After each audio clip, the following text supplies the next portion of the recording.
Hello everyone, welcome to VKC classes. आज हम class 10th के लेसन नंबर 2 के टेक्स्ट के क्वेश्चन करने जा रहे हैं। ठीक है, इसमें पेज नंबर 18 के ऊपर जो क्वेश्चन दे रखा है, पहला क्वेश्चन क्या कहता है, देखो, you have provide 3 test tube.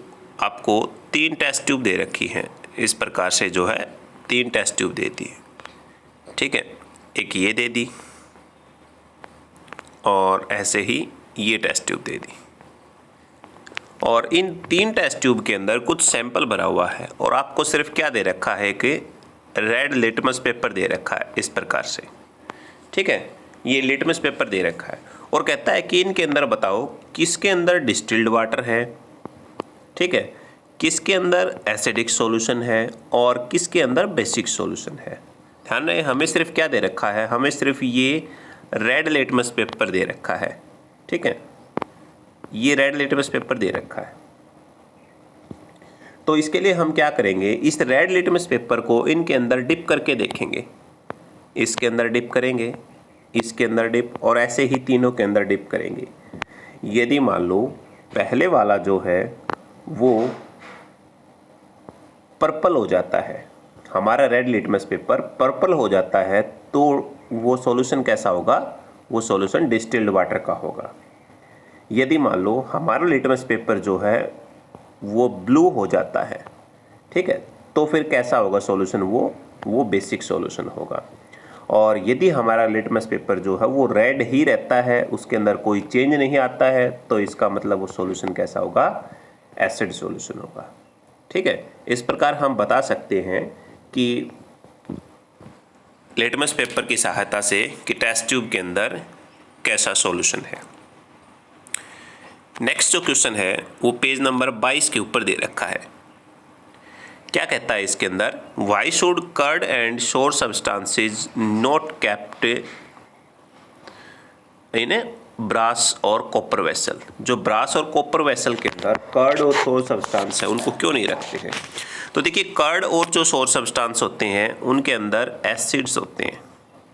ठीक है, एसिड होते हैं, और वो एसिड जब मेटल के साथ रिएक्शन करते हैं तो टॉक्सिक कंपाउंड बना लेते हैं।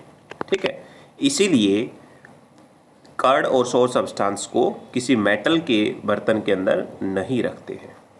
ठीक है, सेकंड क्वेश्चन कहता है, which gas is usually liberated when acid react with metal. जब एसिड मेटल के साथ रिएक्शन करता है तो कौन सी गैस निकलेगी, उसको हमने एक एग्जाम्पल के साथ बताना है, और जो गैस निकली है उसकी प्रेजेंस हम कैसे चेक करेंगे ये भी हमने बताना है। ठीक है, तो देखिए, जब हमने चैप्टर को रीड किया था तब आपको बताया गया था कि कोई भी जो मेटल होती हैं और वो एसिड के साथ रिएक्शन करती हैं तो हाइड्रोजन गैस प्रोड्यूस करती हैं।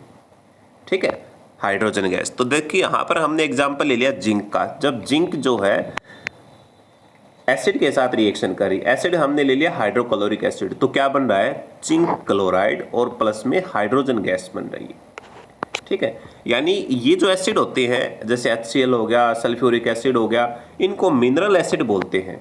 और ये जब रिएक्टिव मेटल के साथ रिएक्शन करेंगे, जिंक आयरन हो गए इस प्रकार से, तो वो हाइड्रोजन गैस निकालेंगे। ठीक है, और इसकी प्रेजेंस कैसे चेक करेंगे, हम मैच स्टिक्स जो है, जलते हुए मैच स्टिक्स जो है, इसके पास लेके आएंगे जहाँ से गैस निकल रही है ट्यूब के अंदर, और अगर वो पॉप की साउंड सुनाई देती है उसके अंदर, तो हमें पता लग जाएगा कि ये जो गैस निकल रही है वो कौन सी है, हाइड्रोजन गैस है। ठीक है, यानी पॉप की साउंड के साथ वो चलेगी। अब थर्ड क्वेश्चन इसमें देखिए क्या कहता है, metal compound A react with dilute hydrochloric acid to produce effervescence।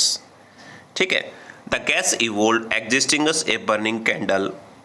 कहता है कि हमारे पास एक मेटल कंपाउंड है A और वो डाइल्यूट हाइड्रोक्लोरिक के साथ रिएक्शन कर रहा है।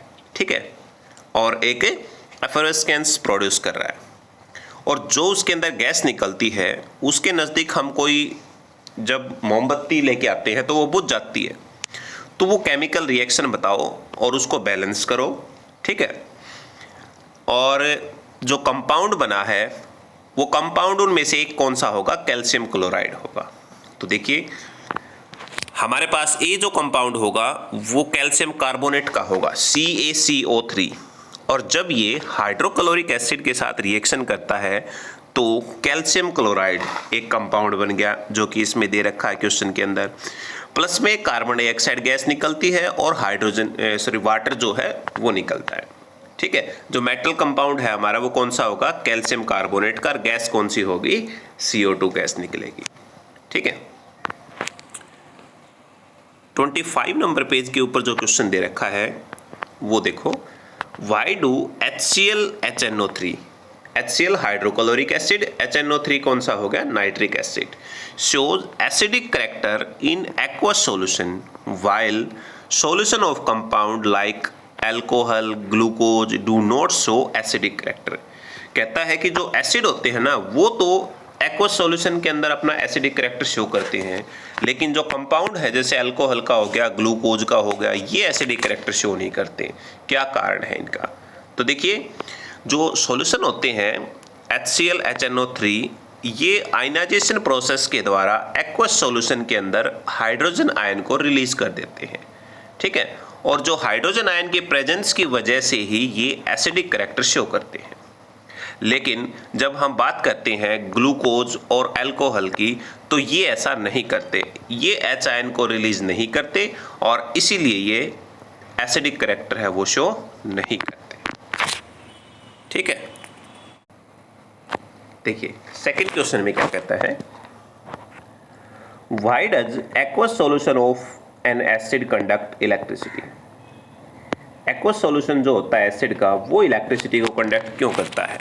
देखिए एक्वस सॉल्यूशन है एसिड का, उसके अंदर H आयंस होते हैं, H पॉजिटिव आयंस होते हैं और कुछ N आयंस होते हैं, और इसी वजह से इन्हीं आयन की प्रेजेंस की वजह से इलेक्ट्रिसिटी कंडक्ट कर जाते हैं। ठीक है, why does dry HCl gas not change the colour of dry litmus paper. जो ड्राई HCl गैस है वो ड्राई लिटमस पेपर के कलर को चेंज क्यों नहीं करती है। देखो वो इसलिए नहीं करती है क्योंकि ड्राई HCl गैस होती है ये हाइड्रोजन आयन रिलीज नहीं करती है। ठीक है, और इसी वजह से जो ड्राई लिटमस पेपर का कलर है वो चेंज नहीं होता है। ठीक है, फोर्थ क्वेश्चन में देखो, while diluting an acid why is it recommended that the acid should be added to water not water to acid। बहुत ही इंपॉर्टेंट क्वेश्चन है बेटा, ये कई बार एग्जाम में पूछा जाता है। ये कहता है कि हमारे पास जैसे ये मान लो एक कंटेनर है और इसके अंदर एसिड है। ठीक है, और एक और है हमारे पास जिसके अंदर हमने क्या ले रखा है, वाटर ले रखा है। तो हमने एसिड को डाइल्यूट करना है, तो जब एसिड को डाइल्यूट करते हैं तो क्या हम इस एसिड को वाटर के अंदर डालेंगे या फिर इस वाटर को हम इस एसिड के अंदर डालेंगे, क्या करना होगा। ठीक है, तो देखिए इसके लिए क्या होता है, हम एसिड को वाटर के अंदर डालेंगे और धीरे धीरे उसको हिलाते भी रहेंगे, क्योंकि जो प्रोसेस है ना एसिड को डाइल्यूट करना एक एसिड को, वो एक हाईली एक्सोथर्मिक रिएक्शन है। क्या है, हाईली एक्सोथर्मिक रिएक्शन है।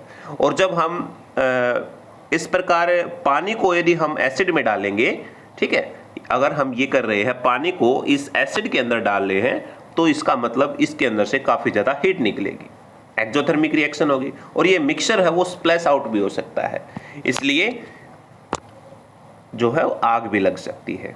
ठीक है, इसलिए हम क्या करेंगे, जो एसिड होता है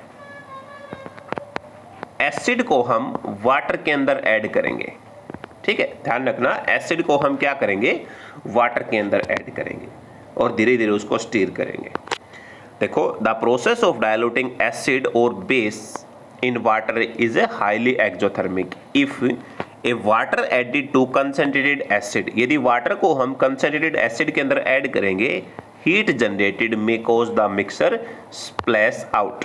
ठीक है, हीट जनरेट होगी और इससे मिक्सर क्या हो जाएगा, स्प्लैश आउट हो जाएगा एंड कॉज बर्न, और आग लग जाएगी। Therefore it is recommended that the acid should be added to water. इसलिए ये सलाह दी जाती है कि एसिड को वाटर के अंदर ऐड करना है। ठीक है, चलो फिफ्थ क्वेश्चन देखो क्या कहता है। How is the concentration of hydronium ion, H3O positive होता है उसको हाइड्रोनियन आयन बोलते हैं, affect a solution of an acid is diluted. वो किस प्रकार से एसिड के सॉल्यूशन को अफेक्ट करती है जब उसे डाइल्यूट करते हैं।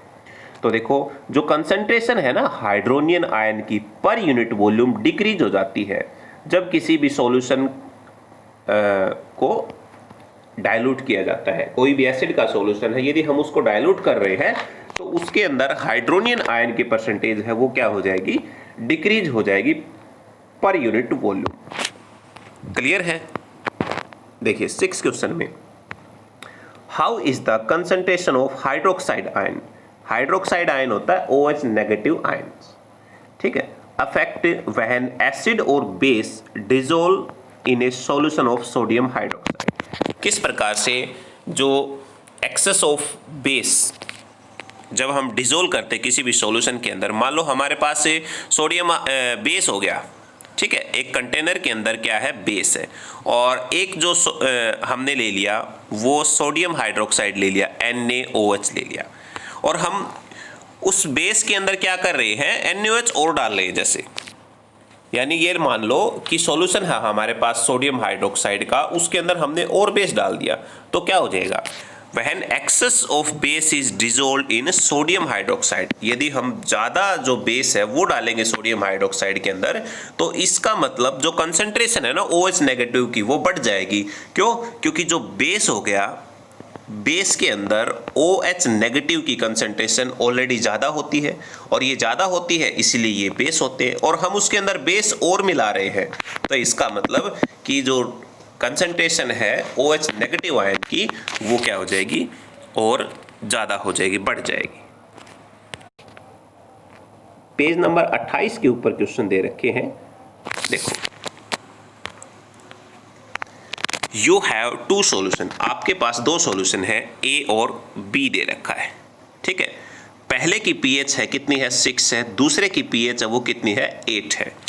तो कहता है कि which solution has more hydrogen ion concentration, किस सॉल्यूशन के अंदर हाइड्रोजन आयन कंसंट्रेशन ज़्यादा होगी, कौन सा एसिडिक होगा और कौन सा बेसिक होगा, ये हमने बताना है। तो देखो मैंने आपको पहले बताया था कि हमारे पास जो pH स्केल होती है उसके अंदर क्या होता है, ये 7 मान लिया हमने, यहाँ पर हमने मान लिया 0 है, ठीक है, और यहां हमने मान लिया 14 है। तो 0 से 7 तक क्या होते हैं, एसिड होते हैं और 7 से 14 तक क्या होते हैं, बेस होते हैं, ठीक है। और ये क्या कहता है 6 है pH और यहां पर एसिड के अंदर H पॉजिटिव आयंस की कंसंट्रेशन ज़्यादा होती है, यहां पर OH नेगेटिव की कंसंट्रेशन है वो ज़्यादा होती है, ठीक है। तो इसका मतलब ये हो गया कि जिसकी pH 6 है वो तो एसिड हो जाएगा और जिसकी pH 8 है वो क्या हो जाएगा बेस। और हाइड्रोजन आयन की कंसंट्रेशन किस में ज़्यादा होगी, एसिड के अंदर, कि जो एसिडिक सॉल्यूशन होगा। तो इसका मतलब 6 के अंदर हाइड्रोजन आयन की कंसंट्रेशन ज़्यादा होगी, ठीक है। सेकेंड क्वेश्चन देखो, what effect does the concentration of H positive ions have on the nature of solution, कि हमारे पास कोई भी किसी भी नेचर का सॉल्यूशन है तो जो H पॉजिटिव आयन की कंसंट्रेशन है वो क्या इफेक्ट डालेगी।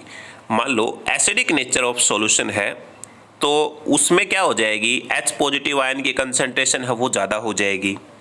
यदि हमारे पास जो सॉल्यूशन है वो बेसिक नेचर का है तो H पॉजिटिव आयन की कंसंट्रेशन डिक्रीज हो जाएगी, क्योंकि एसिड के अंदर H पॉजिटिव आयन ज़्यादा होते हैं और बेस के अंदर H पॉजिटिव आयन से वो कम होते हैं, ठीक है। Third question, do basic solution also have H positive ion, क्या कहता है बेसिक सॉल्यूशन के अंदर H पॉजिटिव आयन्स होते हैं, यदि हाँ तो कहता है then why are these basic, तो वो बेसिक क्यों होते हैं। तो देखो बेसिक सॉल्यूशन के अंदर H पॉजिटिव आयंस बिल्कुल होते हैं, लेकिन वहां पर OH नेगेटिव की कंसंट्रेशन क्या होती है, ज़्यादा होती है, और H पॉजिटिव आयन की कंसंट्रेशन क्या होती है, कम होती है। ठीक है।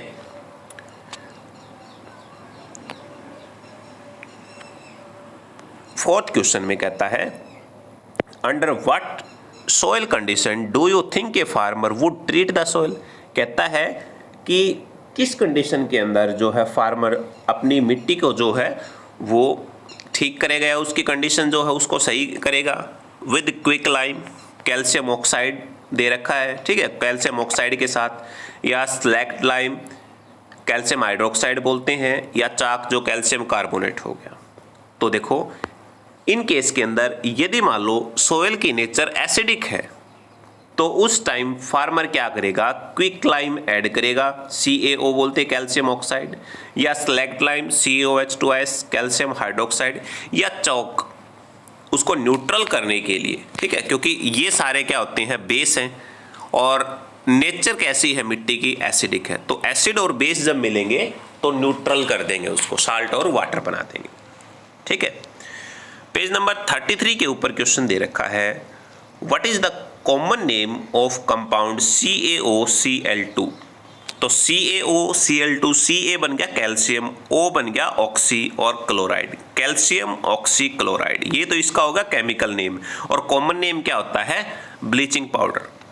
Bleaching powder is the common name of calcium oxy chloride. ये क्वेश्चन है एग्जाम में पूछ लिया जाता है कई बार। ठीक है। तो अब आपका सेकंड क्वेश्चन देखो क्या कहता है, name the substance which on treatment with chlorine yields bleaching powder.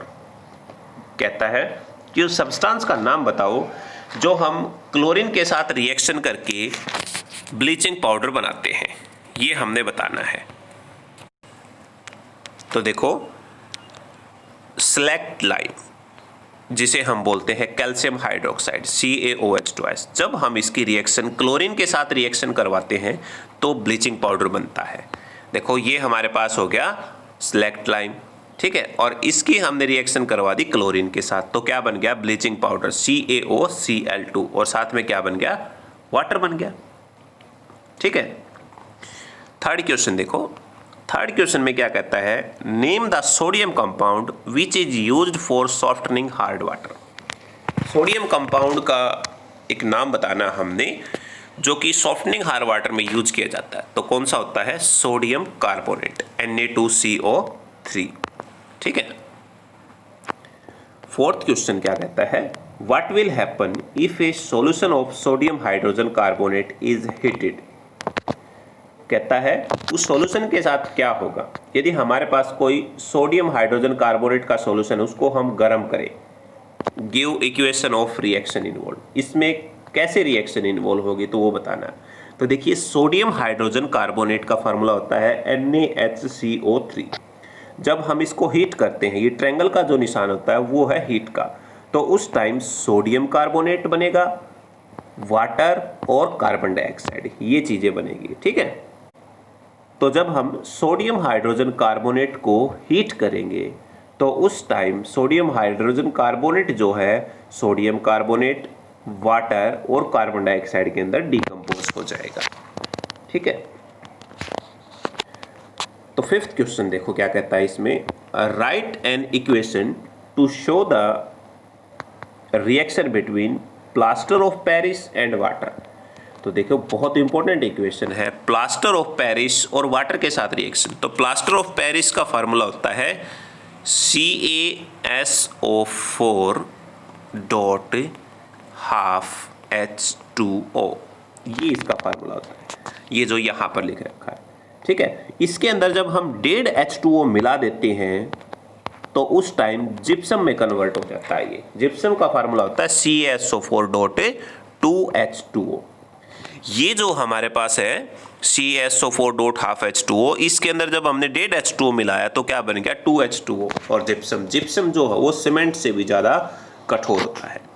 जैसे कोई बोन फ्रैक्चर हो गया तो वहाँ पर क्या लगाते हैं, POP लगाते हैं। ठीक है। और उसको पानी में भिगोकर फिर लगाते हैं, तो थोड़ी देर में ही वो क्या हो जाता है, बहुत कठोर हो जाता है।